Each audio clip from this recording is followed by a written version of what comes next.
Hello chess fans. In this video, we're going to see a game from 2003 where Anand plays white against VRL Bologan. Now in this game, Anand won both the Informant Best Novelty Prize and the Informant Best Game Prize, the two most prestigious awards that a game could win, and it is rare that one game wins both prizes. Anand in this case employs some high-level opening preparation, some daring sacrifices, and ultimately a king hunt to win the game. Anand opens with the Caro-Kann defense, and we get some really fun opening lines right off the bat. For example, here on move 5, after knight g5, what would you play if black played pawn to h6? Pause your video if you need a moment to think about this. This is an opening trap that doesn't succeed quite as well as we'd like, but it's still really pretty. Knight e6 here cannot be captured because of mate. And some of you may have seen the famous game Lazard vs. Gabod, which is supposed to be the shortest master game of all time, that ends kind of like this, but with black giving the beautiful checkmate right here. The game's not quite over after h6, knight e6, because the queen could move out to b6, but white would be very happy to take the bishop pair so early in the game and claim an easy, if not entirely dominating advantage. Of course, Bologan's never going to fall for something like that. He comes out with knight gf6, and then after bishop d3, e6 is played. And again, I want to show something interesting here. Why not h6 now? This looks much better, right? You can't take on e6 because you're not mating. It turns out you can take on e6. Knight takes e6, and then fe, bishop g6 leads to a big attack. The more clever queen e7, pinning the knight to capture it later, still gives white a huge attack after this line. And this is the very, very famous game Deep Blue versus Kasparov, where Deep Blue did beat Kasparov with this sacrifice. Certainly no players have wanted to enter this line since this sacrifice. In the game, bishop d6 is played. Bologan falls for h6 at no point, playing it only next move when it is quite safe to play h6 now. Knight takes e6, will peter out, and queen e7 should lead to a trade of queens, or the king might also be safe on f8 now that the bishop is moved. So the knight pulls back to e4, and we're going to zip through some established Caro-Kann opening theory here. And on move 11, b6 is played.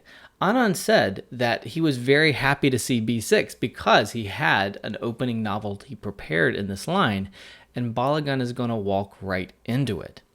Queen g4, tickling the g7 pawn, g5, and now this is a very interesting position. I want to comment right now that although Anand is going to win beautifully, this is really, really double-edged, because if black gets this in and castles, the rooks will come to the king side, and white will simply get blown off the board as the black pawns advance. Black's bishops will come to life.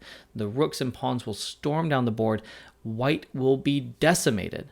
So white is kind of committed at this point to catching black's king in the center of the board. If white doesn't do that, there will be problems, but Anand is prepared. So after g5, he plays the very clever queen h3, avoiding the move knight f6. For example, the natural move rook e1 on this turn would walk into knight f6, the queen pulls back, and g4 hits the queen and the knight. Now white doesn't lose material here because you can tickle the undefended knight on f6, but in the exchanges that emerge, black is getting the better of this very, very sharp position. You don't want to enter this. So Anand plays this clever prophylactic move, queen h3 instead, pulling the queen back and giving the move to black to see what black does. Bologan plays the move rook g8 now. It's worth pointing out that g5 was under attack because the h-pawn was pinned to the rook, so rook g8 moves the rook and threatens pawn g4. Here's where Anand played his novelty. I'd encourage you to pause the video and try and figure out what he played in this position. It's very sensible, but it does require some calculation. So Anand plays rook e1.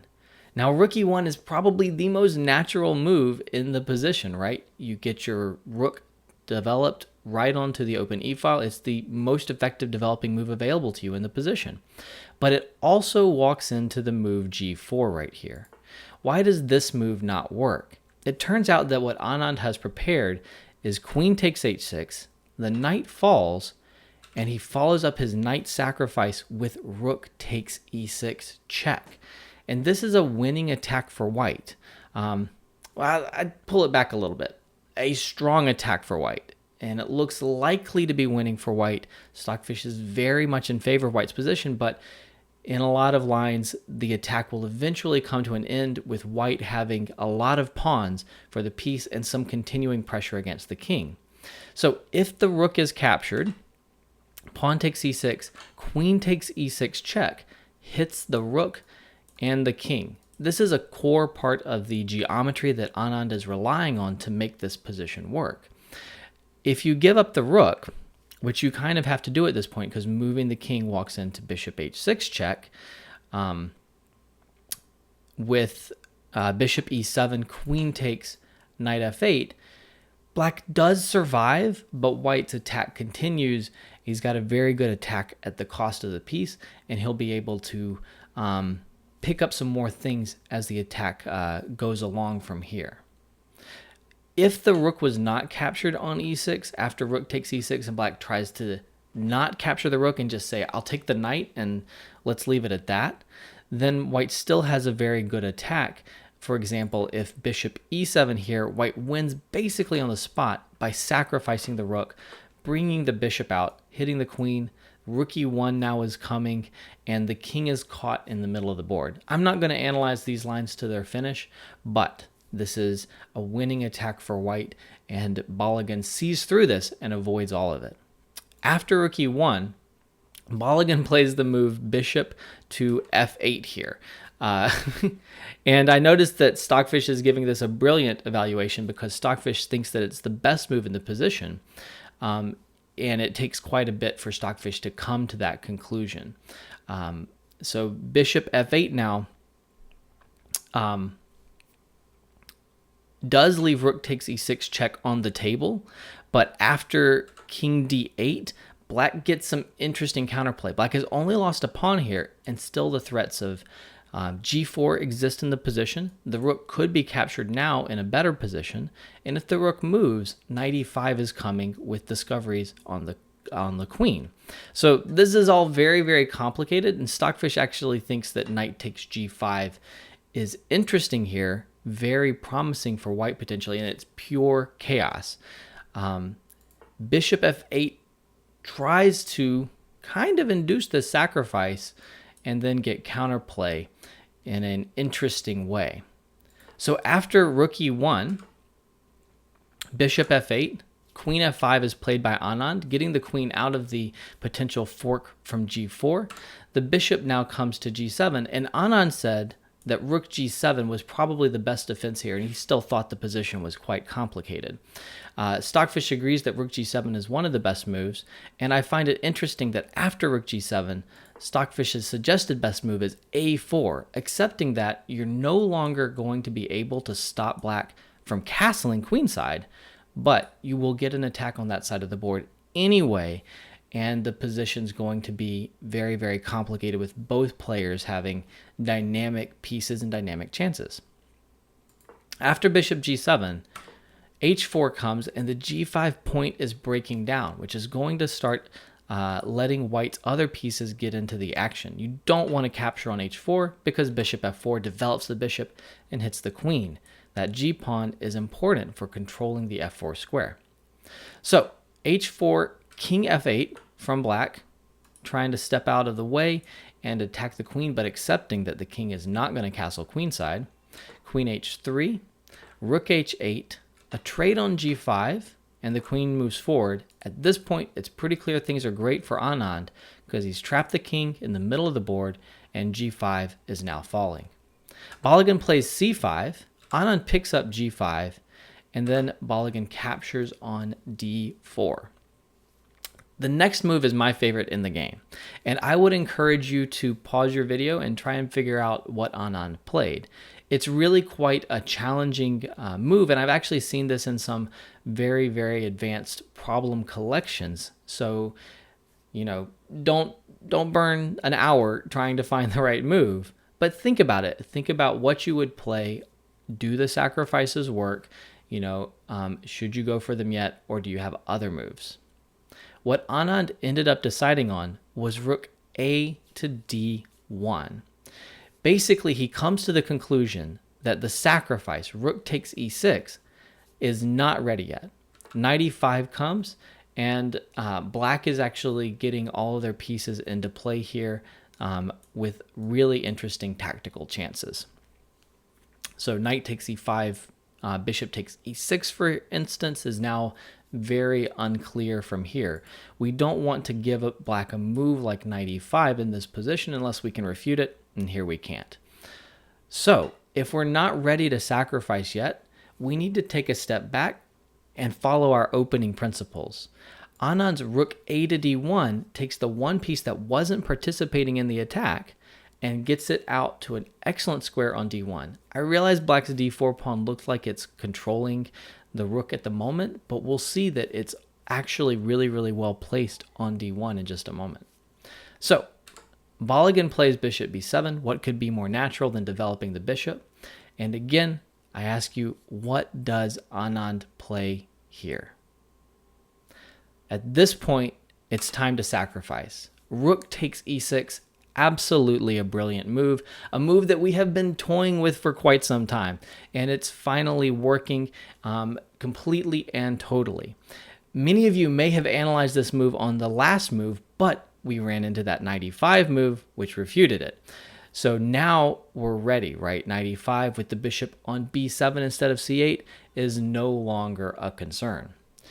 The rook is captured by Bologan, and you need this second move as well. You can't just sacrifice the rook. Bishop E7 check.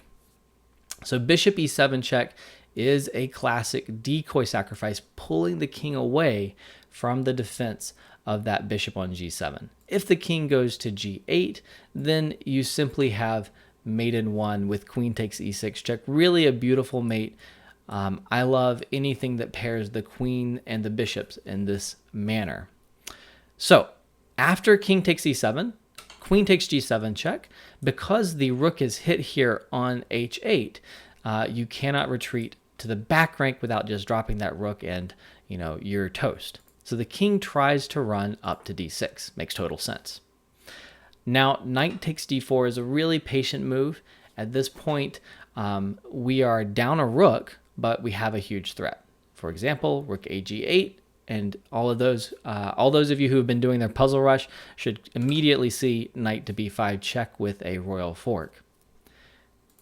After knight takes d4, queen c5 is attempted, getting the queen, out to an effective square and dodging the royal fork. And now Anand plays another beautiful move. At this point, there are many great moves. For example, knight b5 is working, and lots of bishop moves are at least quite dangerous. Anand's move may not even be the best move, but it is very much good enough to win. He plays bishop f5. Bishop f5 hits at black's soft spot on e6 and gets out of the way of the rook so that now there are immense discoveries available. Bologan plays a clever move, queen to e5, trying desperately to trade the queens right here. And Anand has only one winning move here. Knight to f3 check, retreating with a discovered attack on the queen. I always like a retreating attacking move. Knight f3 check, stepping back and hitting the queen is very nice. Now, to avoid losing the queen for the knight, black has to play queen to d5. After a check, Anand picks up the queen on d5, and now there's a winning position for white. I'm going to kind of skip through the rest of the moves because this is an example where, it's not easy. We could easily blow this, but it is still a matter of technique. Black's king is exposed and white has restored material equality. A good principle to know too is that when the king is exposed, the queen tends to be much stronger than the two rooks in a case like this, because the rooks are struggling to coordinate, and especially this rook over here on a8 isn't participating and is struggling to participate, and it's white's move, so the attack continues. Queen g5 check, king up, some more checks, bishop e4, trading a useful defender. Knight h4, getting ready to get into g6 check, which we do. King back, queen here, very, very nice move. I like queen f7 a lot, and after rook e8, bishop d3, simply stepping the bishop, away from the attack from the bishop on e4, creates too many threats here. There are basically, well, I won't say basically two threats, but there are two big threats that I would point out to you that caused Bologan to resign in this position right now. One is bishop b5, right? This is tremendously strong, threatening the knight, which is pinned to the rook, and threatening mate on d7, right? The other is a little less obvious, but is also really nice. Knight f8 here will threaten this knight with checkmate and threaten the loose rook on h5. Bologan has no way to defend against both of these threats, my favorite being knight f8, so he resigned in this position. I hope that you enjoyed this game. If so, please do subscribe and push the bell so that you're notified about future videos. And if you want to see more great games by Anand, you can check them out right over there.